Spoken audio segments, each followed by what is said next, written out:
आपके अपने YouTube channel supreme coaching centre Bikaner में आपका हार्दिक स्वागत है। हम नेक्स्ट लेके आए हैं वैन आरेख पे आप कहेंगे आगे वाला पॉइंट या टॉपिक आप कहेंगे।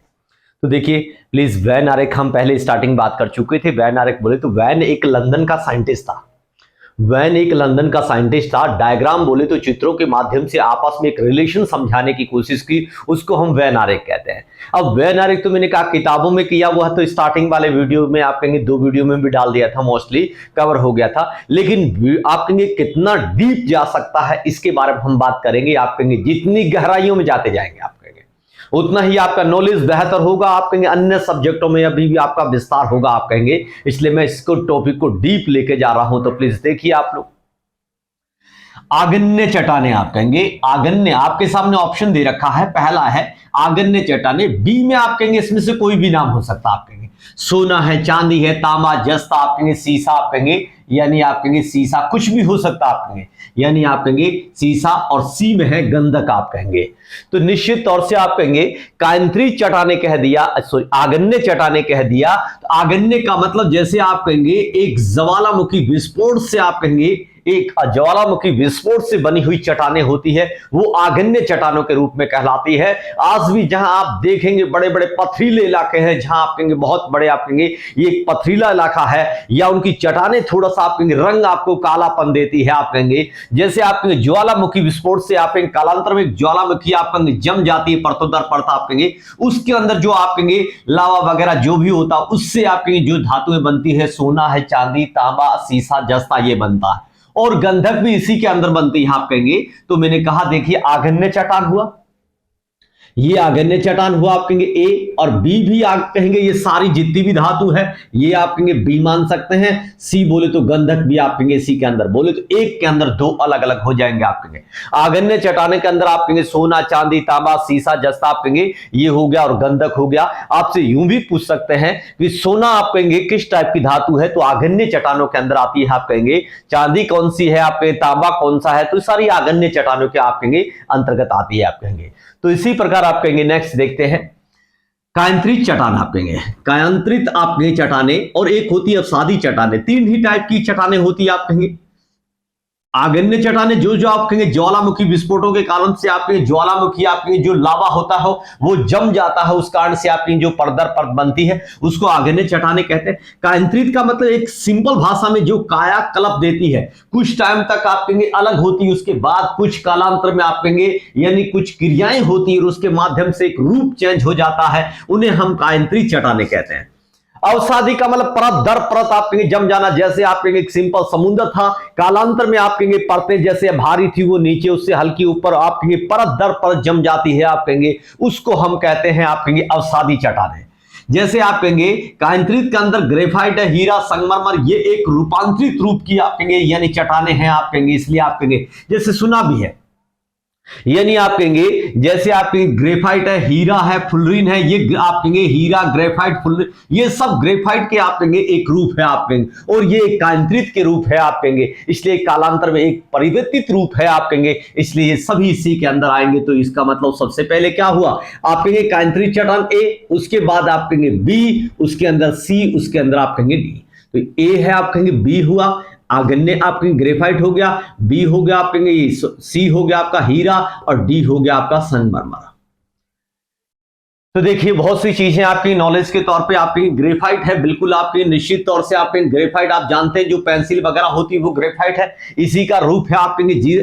जैसे हीरा, हीरा सबसे कठोर तत्व है आप कहेंगे, हीरा सबसे कठोर तत्व है, हीरा धातु नहीं होता आप कहेंगे, अधातु का रूप है, हीरा एक तत्व कह सकते हैं, सबसे कठोर एलिमेंट आप कहेंगे कह सकते हैं वो आपका हीरा है आप कहेंगे। सबसे कठोर धातु पूछे तो प्लेटिनम होती है, सबसे कठोर मेटल पूछे तो प्लेटिनम होती है।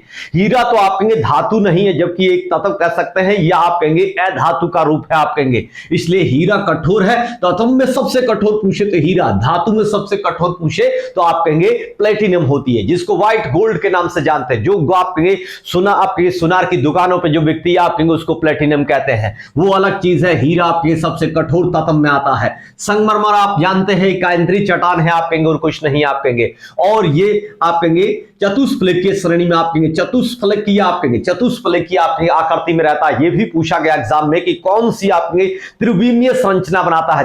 आप क्या कहेंगे, चतुष्फलकीय त्रिविमीय संरचना बनती है, ये किसकी, हीरे की आप कहेंगे। तो प्लीज देखिए, एक के अंदर कांतरी चट्टान आपको बोल दिया, तो उसके अंदर ग्रेफाइट है, हीरा है और संगमरमर है, ये सब कांतरी चट्टान के अंदर आएंगे। नेक्स्ट देखिए, अवसादी चट्टानें। अवसादी चट्टानें मतलब आप कहेंगे जैसे सपोज करिए, यानी कालांतर में भूकंप वगैरह आया होगा, जैसे आप कहेंगे जहां पेड़ पौधे वगैरह थे वो दबने के कारण कोयले बन गए, आप कहेंगे एक परत ऊपर आने से उसकी किण्वन क्रियाएं हो गई, आप कहेंगे उष्मा के कारण से, जिससे आप कहेंगे पेड़ पौधे आप कहेंगे दबकर एक कोयले के रूप में परिवर्तित हो गया आप कहेंगे। इसी प्रकार जहां समुद्र थे, आप कहेंगे जीव जंतु थे, वो दबने के कारण से आप कहेंगे जो क्रियाएं हुई उसके माध्यम से पेट्रोल, डीजल, केरोसिन, आप कहेंगे गैस, इन चीजों में परिवर्तित हो गया। अगर आप नोटिस करेंगे जहां आप कहेंगे मरुस्थल इलाके हैं वहां सबसे ज्यादा, या समुद्री इलाकों के अंदर आप कहेंगे जब जैसे बॉम्बे हाई है वहां भारत का सबसे ज्यादा तेल मिलता है। इसी प्रकार आप राजस्थान की बात करें तो आप देख रहे हैं बाड़मेर है, जैसलमेर है, इन इलाकों में गैस, आप कहेंगे डीजल, आप कहेंगे पेट्रोल, आप कहेंगे क्रूड ऑयल के भंडार मिल रहे हैं। और जैसे बीकानेर के पास में बात करें तो वहां यहां कोयलों के आप कहेंगे भंडार मिल रहे हैं। इसका कारण है कालांतर में जहां पेड़ पौधे काफी थे, दबने के कारण से वहां तो कोयलों में परिवर्तित हो गए। जहां आप कहेंगे समुद्र थे, 33 सागर का अवशेष था, क्योंकि यहां 33 सागर, हमारे मरुस्थल तो था नहीं, आप कहेंगे ग्रेट पैरियन अफ्रीकी मरुस्थल का एक भाग है। आप कहेंगे हमारे यहां कालांतर में पहला देखा जाए तो मरुस्थल था ही नहीं, ये तो अफ्रीकी आप कहेंगे अफ्रीका का जो ग्रेट पैनियन अफ्रीकी मरुस्थल का एक भाग है जो कालांतर में हमारी तरफ लगातार बढ़ रहा है, उसका विस्तार हो रहा आप कहेंगे, लगातार विस्तार हो रहा आप कहेंगे। अरावली घट रही है लेकिन वो बढ़ रहा लगातार हमारा, आप कहेंगे आगे से आगे विस्तार होता ही जा रहा आप कहेंगे। तो ये ग्रेट पैनियन अफ्रीकी मरुस्थल का एक भाग है, उसका एक हिस्सा है जो लगातार कब्जे करता जा रहा आप कहेंगे। तो निश्चित तौर से आप देखेंगे कि हमारे यहां आप मरुस्थल नहीं था, कालांतर में यहां 33 सागर का अवशेष है। कोई कहेगा 33 सागर का कैसा कह सकते हैं, निश्चित तौर से आप देख सकते हैं जहां अवशेष है वह पानी खारा है। जहां देखेंगे आप कहेंगे सांबर हो गया या डीडवाना हो गया, पचबदरा वगैरह, यहां देखेंगे गौर से तो यहां नमक निकलता है। नमक निकलने के कारण है कि यहां 33 सागर रहा अवशेष, आप कहेंगे 33 सागर के अवशेष है जहां से आप कहेंगे समुद्रों का पानी खारा होता है। उस कारण से लवणता के कारण से यहां जहां कई इलाकों से नदी जैसे लूणी नदी गुजरती है तो बहुत सी जगह आप कहेंगे नमकीन हो जाता पानी, इसका कारण 33 सागर के अवशेष से और कुछ नहीं आप कहेंगे।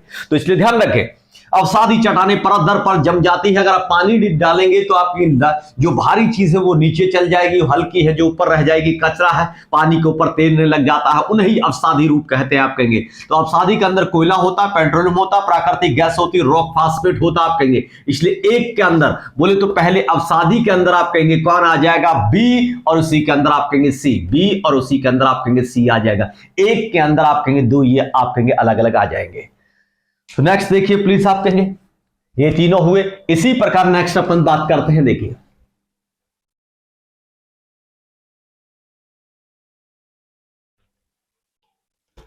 नेक्स्ट बात करते हैं स्वाहिली भाषी, बंतु भाषी अफ्रीका आप कहेंगे अफ्रीकी, या आप कहेंगे अफ्रीका कह दिया आपने। जैसे देखिए आप कहेंगे अफ्रीका एक महाद्वीप है, जानते हैं आप अच्छे ढंग से, अफ्रीका एक महाद्वीप है। क्षेत्रफल की दृष्टि से देखा जाए तो ये सेकंड है आप कहेंगे, पॉपुलेशन के हिसाब से भी ये सेकंड है आप कहेंगे, पॉपुलेशन के हिसाब से सेकंड है। यहाँ एक्चुअल में घने जंगल हैं आप कहेंगे, जिनमें आपकी जनजातियां, बहुत सी जनजातियां रहती है आप कहेंगे अफ्रीका के अंदर। आप कहेंगे तो अफ्रीका के अंदर आप कहेंगे ये आप कहेंगे स्वाहिली भाषी, मतलब अफ्रीका में अधिक बोले जाने वाली भाषा है वो स्वाहिली भाषी है आप कहेंगे लोग हैं। स्वाहिली भाषी के लोग आप कहेंगे सबसे ज्यादा बोले जा, आप कहेंगे सबसे ज्यादा लोग हैं जो इस भाषा का प्रयोग करते हैं। बंतु भाषी बोले तो बंतु भाषा बोलने वाले लोग हैं जो आप कहेंगे जायरो में, आप कहेंगे निग्रो लोगों की भाषा है। जायरे देश में यानी वहां का जायरा देश है, उसमें निग्रो लोगों की जो भाषा है वो बंतु भाषी है आप कहेंगे। इसका मतलब स्वाहिली भाषी और बंतु भाषी दोनों ही अफ्रीका के अंदर रहते हैं, अफ्रीका महाद्वीप में आप कहेंगे। तो इसलिए अफ्रीका हुआ, उसके अंदर ए हो जाएगा, उसी के अंदर आप कहेंगे बी हो जाएगा। तो आपको हमेशा के लिए ध्यान रखना है अफ्रीकी देशों में आप कहेंगे सबसे ज्यादा जनजातियां दुनिया में कहीं रहती है तो वो अफ्रीका में रहती है। सबसे ज्यादा जनजातियां रहती है आप कहेंगे तो वो हमेशा के लिए ध्यान रखें कि अफ्रीका महाद्वीप में। और सबसे बाद पॉपुलेशन के बाद देखा जाए तो दुनिया का सेकंड नंबर आप कहेंगे महाद्वीप आता है वो अफ्रीका आता है आप कहेंगे। इसलिए आप कहेंगे क्षेत्रफल हो चाहे जनसंख्या आप कहेंगे पॉपुलेशन हो, सेकंड नंबर आता है। तो स्वाहिली भाषी हो, बंतू भाषी हो या अफ्रीका आप कहेंगे ये दोनों ही जनजातियां अफ्रीका में निवास करती है। नेक्स्ट देखें, जुलू जनजाति, खोसा जनजाति और दक्षिणी अफ्रीका, निश्चित तौर से दोनों ही आप कहेंगे जनजातियां आपकी दक्षिणी अफ्रीका में आप कहेंगे निवास करती है आप कहेंगे। दोनों ही जनजातियां अफ्रीका में निवास करती है। तो बिल्कुल सेम वेन डायग्राम बनेगा, कुछ भी चेंज नहीं होगा आप कहेंगे। यानी आप कहेंगे जुलू जनजाति हो या खोसा जनजाति हो, दोनों ही आप कहेंगे दक्षिणी अफ्रीका में निवास करती है। इसलिए सी में ए और बी दोनों ही हो जाएंगे आप कहेंगे अंदर। तो इसमें कुछ भी आप कहेंगे डिफरेंट नहीं आप कहेंगे। नेक्स्ट चलते हैं हम, सेम डायग्राम होगा इसलिए हमने यहां साफ कर दिया है। नेक्स्ट देखिए, अफ्रीका आप कहेंगे अफ्रीका पिग्मी और बुद्धू और मसाई, ये आप कहेंगे मध्य अफ्रीका के घने जंगलों में रहती है। ये पिग्मी जो आपकी जनजाति है, वास्तव में पिग्मी भी एक जनजाति है। ये मध्य अफ्रीका में घने जंगलों में आप कहेंगे निवास करने वाली जनजाति है, वो पिग्मी है। बद्दू आप कहेंगे, बद्दू है सहारा रेगिस्तान की चल आपके वासी है। आपके बद्दू है, जो बद्दू है आप कहेंगे सहारा रेगिस्तान की चल वासी है, मतलब एक घुमंतु है। जैसे घुमंतु जनजातियां होती ना, काश यहां है कल कहीं और जगह डेरा डाल देते हैं, कभी कहीं डाल देते हैं, तो ये चल वासी है। सहारा दुनिया का सबसे बड़ा मरुस्थल है, सहारा अफ्रीका में है आप कहेंगे, दुनिया का सबसे बड़ा मरुस्थल है आप कहेंगे सहारा आप कहेंगे। इसलिए आप कहेंगे सहारा की चलवासी। मसाई पूर्वी अफ्रीका की चलवासी है, ये भी मसाई भी जनजाति है, पूर्वी अफ्रीका की एक चलवासी आप कहेंगे है। चलवासी का मतलब चलने आप कहेंगे, घुमंतु एक जनजाति है आप कहेंगे। इसलिए ये दोनों आप कहेंगे, आप पिग्मी हो, बद्दू हो, मसाई हो, ये तीनों ही आप कहेंगे कहां रहती है, अफ्रीका में। तो एक के अंदर आप कहेंगे तीन अलग अलग बना देंगे, बोले तो बी, सी और डी तीनों ही आप कहेंगे एक के अंदर अलग अलग बन जाएगा। तीनों ही अफ्रीका के अंदर निवास करती है आप कहेंगे। तो यहां फिनिश करते हैं, नेक्स्ट देखेंगे आप लोग।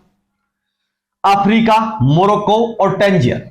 मोरक्को आप कहेंगे अगर देखा जाए तो आप कहेंगे उत्तर और आप कहेंगे यानी पश्चिम के बीच में। यहां अगर आप कहेंगे नक्शा बनाते हैं, अगर आप कहेंगे अफ्रीका का, यानी अफ्रीका का, तो आप कहेंगे यानी आप कहेंगे ऊपर उत्तर है, आप कहेंगे उत्तर है, नीचे दक्षिण है, इधर आप कहेंगे 90 आप कहेंगे डिग्री पर आप कहेंगे पूर्व है, और इधर आप कहेंगे पूर्व के खिलाफ पश्चिम है। उत्तर और पश्चिम के ऊपर आप कहेंगे मोरक्को देश है आप कहेंगे, मोरक्को देश है आप कहेंगे। और इसकी तुलना आप कहेंगे, ये अधिकांश घर यहां नीले हैं, इसलिए आपने राजस्थान में आप कहेंगे जोधपुर वगैरह से कंपैरिजन किया जाता है आप कहेंगे मोरक्को का। और इसके अंदर आप कहेंगे सबसे बड़ा शहर टैंजियर है, इसका सबसे, जिसको आप कहेंगे यानी आप कहेंगे ये आप कहेंगे वहां का सबसे बड़ा शहर है आप कहेंगे टैंजियर। इसको विश्व क्रॉस रोड भी कहा जाता है, विश्व क्रॉस रोड भी कहा जाता है आप कहेंगे। कोई कहेगा विश्व क्रॉस रोड, वर्ल्ड आप कहेंगे क्रॉस रोड कहा जाता है। इसका मतलब दुनिया के अधिकांश आप महाद्वीपों से गुजरते हैं, दुनिया का अधिकांश आप कहेंगे देशों से आप गुजरते हैं या महाद्वीपों से एक दूसरे महाद्वीप में जाते हैं,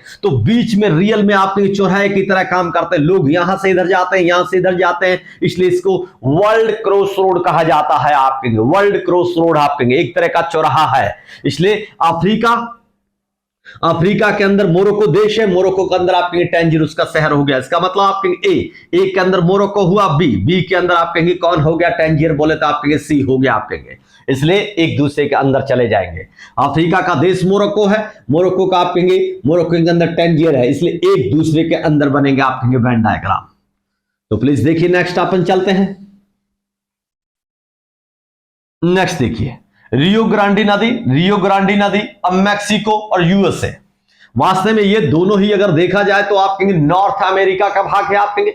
नॉर्थ अमेरिका बोले तो उत्तरी अमेरिका का भाग है आप कहेंगे। उत्तरी अमेरिका आप कहेंगे उत्तरी अमेरिका की बात करें तो निश्चित तौर से आप कहेंगे पहले नंबर क्षेत्रफल की दृष्टि से एशिया, सेकंड नंबर अफ्रीका, तीसरे नंबर आपका उत्तरी अमेरिका, चौथे नंबर आपका दक्षिणी अमेरिका, पांचवें नंबर अंटार्कटिका और छठे नंबर आपका यूरोप, सातवें नंबर ऑस्ट्रेलिया आता है। तो नॉर्थ अमेरिका देखें तो आप कहेंगे नॉर्थ अमेरिका के अंदर आप कहेंगे मोस्टली तीन ही देश है, यूएसए, मैक्सिको और आप कहेंगे यूएसए, मैक्सिको और कनाडा, तीन ही आप कहेंगे उत्तरी अमेरिका में मेन देश है आप कहेंगे। छोटे बड़े द्वीप अलग बात है, बाकी अगर मेन देखा जाए तो आप कहेंगे यूएसए, मैक्सिको और तीसरा आपके कनाडा, 3 ही आपके मुख्य देश है। इसलिए रियो ग्रांडी नदी मैक्सिको में बहती है और साथ में यूएसए में बहती है। इसका मतलब बी अलग होगा और आपका सी अलग हुआ, और रियो ग्रांडी नदी दोनों को काटते हुए गुजरेगी। आप कहेंगे बोले तो ए आप कहेंगे दोनों को काटते हुए। रियो ग्रांडी नदी है जो मैक्सिको में बहती है, यूएसए में बहती, दोनों को काटते हुए गुजरेगी। नेक्स्ट देखिए आप लोग, नेक्स्ट देखेंगे अगला क्वेश्चन, क्यूबा, हवाना, आप कहेंगे हवाना, और नेक्स्ट आप कहेंगे नॉर्थ अमेरिका। देखिए ऐसे तो क्यूबा एक देश है, उसकी राजधानी कैपिटल बोले तो हवाना है, क्यों आप कहेंगे उसकी कैपिटल बोले तो हवाना है। आप कहेंगे ये वास्तविक देखा जाए तो गणराज्य है, आप कहेंगे कैरेबियन सागर है, आप कहेंगे उसके अंदर एक द्वीप पे बसा हुआ आप कहेंगे एक देश है। आप कहेंगे ये अपने आप में एक कंट्री है, आप कहेंगे क्यूबा। यहां आप कहेंगे ये अगर देखा जाए तो आप कहेंगे जैसे पहले कई बार आप कहेंगे अमेरिका के अंडर में रहा, यूएसए के अंडर में भी आ गया था, लेकिन अगर महाद्वीप की बात करें तो नॉर्थ अमेरिका आज भी नॉर्थ अमेरिका के अंडर आता है, जबकि एक कैरेबियन सागर के अंदर एक द्वीप के ऊपर बसा हुआ देश है, जिसके आप कहेंगे इसको आप कहेंगे निकल के भंडार बहुत ज्यादा मात्रा, वर्ल्ड में सबसे ज्यादा निकल के भंडार क्यूबा के पास है। चीनी का कटोरा भी कहते हैं इसको, चीनी का कटोरा कहते हैं। तीसरी बात एंटलिस का मोती कहते हैं। अब कोई पूछेगा एंटलिस का मोती क्या है? वास्तव में जो कैरेबियन सागर है आप कहेंगे नॉर्थ अमेरिका में जो कैरेबियन सागर आते हैं, उन सागर में छोटे छोटे द्वीप है बहुत सारे, उन द्वीपों के समूह को एंटलिस कहते हैं। उन एंटलिस मतलब उन द्वीपों के समूह को एंटलिस कहते हैं। उसमें सबसे श्रेष्ठ आपके द्वीप है वो आप कहेंगे क्यूबा है, इसलिए इसको एंटलिस का मोती मतलब उन द्वीपों का, कैरेबियन सागर के द्वीपों का आप कहेंगे श्रेष्ठ आप कहेंगे मोती की तरह दर्जा दिया गया है। इसलिए एंटलिस आप कहेंगे द्वीपों का समूह है, उस द्वीपों में सबसे श्रेष्ठ द्वीप को मोती कहा गया, और वो द्वीप कौन सा? क्यूबा है। आप कहेंगे क्यूबा की कैपिटल बोली गई तो हवाना है आप कहेंगे, और ये आप महाद्वीप की बात करें तो नॉर्थ अमेरिका में लिया जाता है आप कहेंगे। दूसरी बात ये अपने आप में एक गणराज्य है, एक स्वतंत्र है आप कहेंगे अपने आप में। ये कई बार किसके अधीन आया, यानी यूएसए के अधीन भी आया, लेकिन वापिस बोल के आप कहेंगे मार्क्सवादी होने के कारण से अलग हो जाता है। अभी मार्क्सवादियों का वहां आप कहेंगे राज है, इसलिए ये अलग हो गया। तो अपन बात करते हैं, देखिए नॉर्थ अमेरिका बोले तो सी, नॉर्थ अमेरिका हुआ सी, सी के अंदर क्यूबा देश है आप कहेंगे, इससे ए, और उसके अंदर हवाना उसकी कैपिटल है, बोले तो ये बी, एक दूसरे के अंदर चले जाएंगे। नॉर्थ अमेरिका के अंदर क्यूबा होगा, क्योंकि कैरेबियन सागर आप कहेंगे किसके अंदर में आता है? नॉर्थ अमेरिका के आप कहेंगे। तो नॉर्थ अमेरिका बोलते ही आप कहेंगे कैरेबियन सागर के सारे द्वीप अंदर आ गए, क्यूबा भी उसके अंदर है। क्यूबा की आप कहेंगे कैपिटल है, राजधानी है वो हवाना, इसलिए उसके अंदर डाल दिया आपने बी। तो इसके एक दूसरे के अंदर वैनारिक बनेगा। यही क्लोज करते हैं अपन, नेक्स्ट मिलेंगे आप कहेंगे अगले वीडियो में। थैंक यू सबको।